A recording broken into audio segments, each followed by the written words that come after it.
Hey. Sometimes I like to do lots of streaming because I'm practicing different times of day and the interruptions and my flow and all that. But I mentioned earlier this book finally arrived, which is so exciting um, because it was published back in 2017, and this edition by Chelsea Green Publishing um, was released in 2020. And of course, nobody was talking about this book except the incredible Professor Hamamoto. Um, and I know nobody else was talking about it because I listened to everything. No. Um, but Arthur Furstenberg has already got me pretty excited about this book, and also kind of terrified. And I think that's the trouble with enlightenment, right? Um, it can be terrifying to know the truth. And I know there's times when I want to bury my head in the sand and be like, shut up, shut up. Um, but anyway, it's been a really productive day for me around my little homestead. And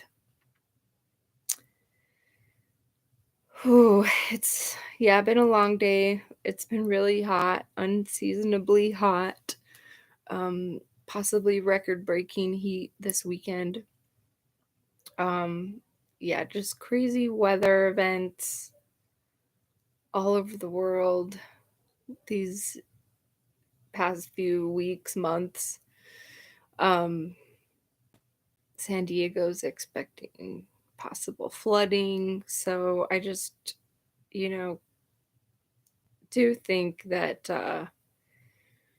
wishing the best for people is important. And I hope people can get through their struggles always. Um, and I'm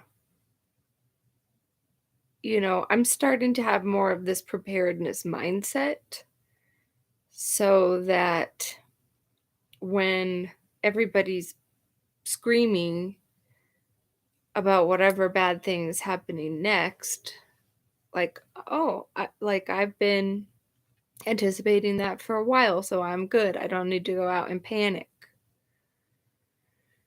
And I think panic is important at times. In the instances of immediate danger to like someone around you, you know, maybe you act quickly and everything, but I mean, generally, panic is not good. Um, so yeah, there's got to be a difference between panic and being ready for like immediate action, like having a quick reflex when necessary, but also being able to gauge when is that quick reflex necessary. Because a lot of car accidents happen when people just slam on their brake too fast. And one thing that I try and be mindful of when I'm driving is unless I absolutely have to slam on the brakes, which is usually rare, usually it's a reflex that is more dangerous than positive. But I always try and tap my brakes and give the person behind me that quick flash that I'm stopping. Some cars have that built in now, because you don't want to just slam on your brakes really quick. You want to give somebody behind you a heads up, like, "Hey, I'm stopping." Now, of course, sometimes you have to slam on your brakes, um, in the case of an emergency. But if you hit somebody from behind when they slam on their brakes, you're probably driving too close to them, anyways. But, anyways, I'm just rapping because, um, as usual, I'm hearing all the chatter, and I have my own thoughts on it, but it's not like I want to present myself as an expert of opinion. So many people right now are trying to just translate everything that's going on, and I think that's important. It's important to ask some questions and to go ahead and do some research, but I think people are so quick to, just glom onto one point of view and be like, "Yeah, this is 100%." And then, you don't ever challenge yourself to listen to something different, um, because if you just listen to one side, then they present a really clear, cohesive, strong argument, they may win you over. And you might not even think to question them if you're not listening to somebody else's point of view. So my my thought process has done well to attempt to listen to everything with as little emotion as possible, even though some things do get me charged up. Um, it's like I suppose I understand the spirit of protest, but like it's everywhere. Everybody's protesting everything. Um, we're screaming and shouting, and I just think it makes everybody's position look like the position of little bratty kids, you know? And I always tell my kids, like, I want them to be tough and understand the real world and everything, but I don't want to send them out to the wolves. Um, so I try not to intervene with fights unless it's really necessary. Um, Now, sometimes if you're not there watching it, you don't know who hit who first or who's telling a fib or who's exaggerating the truth. And so I just say, "Hey, look, if someone's really being that horrible to you, walk away from them. And if you want to come and tell me, fine. But once you hit them back, once you're a jerk back, I'm not going to pick sides, because you chose to act the way you did when you had a chance to just walk away." Um, and when my younger son bullies his bigger sister, I know she egged him on at times, and I tell her to toughen up. If he slugs her, toughen up. Just don't come to me crying like a baby. Because I want them to understand, like, yeah, things are not easy. There's not always mom that can come and help you. And one thing that was good about my kids going through some bullying at school, I guess, is that I asked my daughter to learn how to ask for help from others around her, um, and to be comfortable standing up for herself and talking to the person that's bugging her first and saying, "Hey, look, if you don't stop, I will go talk to somebody else, but you can choose to stop." And I know that's a lot to ask of a kid, I guess, but I'm just trying to get her to frame her mind around such a thing, because bullying, it just happens all the time. And you can say it's because I'm a woman, or it's because I'm this, or because I'm that. Um but you do have to be able to get creative with standing up for yourself. I mean, I think that's the problem with, you know, saying, "Hey, we have all these protected classes of people for this kind of behavior against them." Well, whatever happened to not treating anybody like that?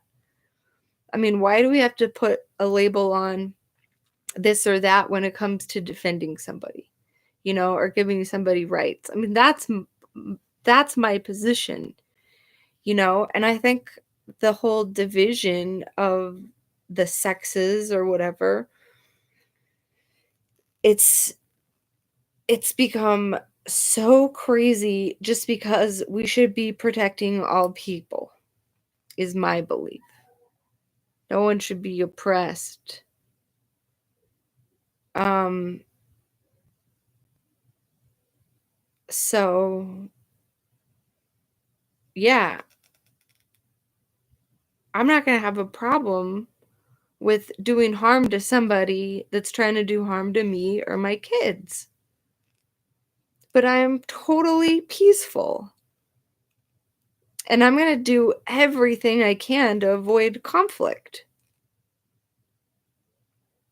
So, I just think we're in such a weird place, um, because there's so much volatile language allowed to be spewed in public, and yet at the same time there's so much censorship. And I don't really understand it. I like the stuff that's allowed to be said versus what is not. I'm trying to reconcile these things, and it does not make sense. Um so clearly we don't have a very good definition of values, um because I've honestly tried to live as best a life I can, and I don't understand what's going on with people's values and their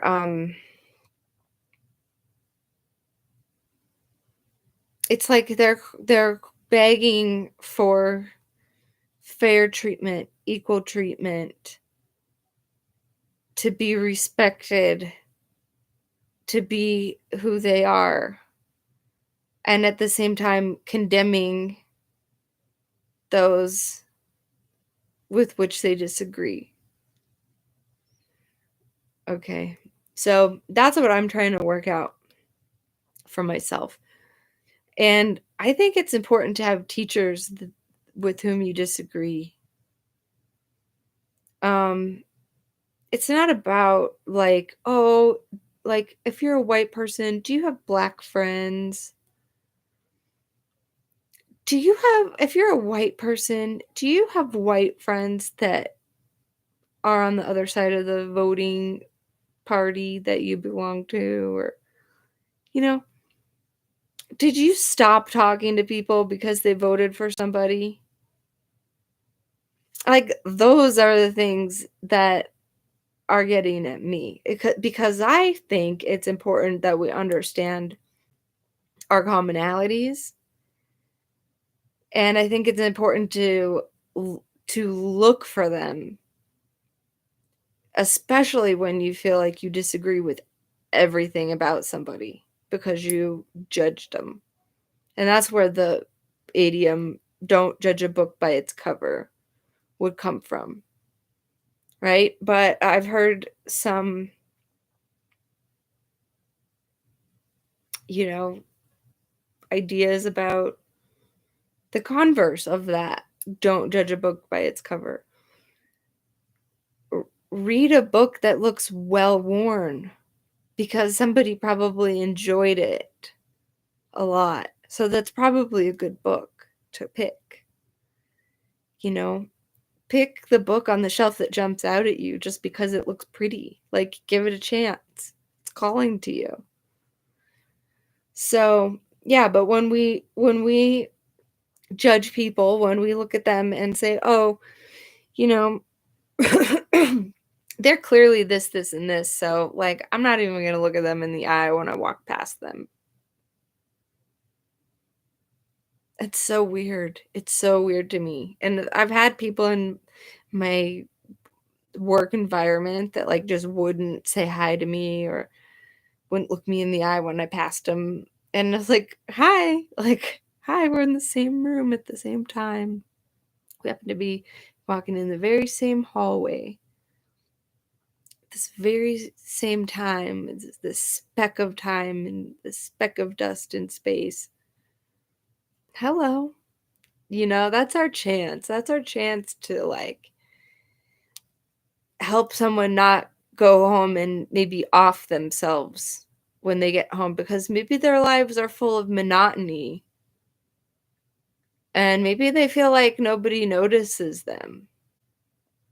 Well, look somebody in the eye and say hello and say, "Hey, how are you? This is a beautiful day, isn't it?" Yeah, but that shit matters. That shit matters more than all the Republicans in Utah voting this or that for kids in sports. Okay? Because such a small number of kids are playing sports and such a small number of them are this or that.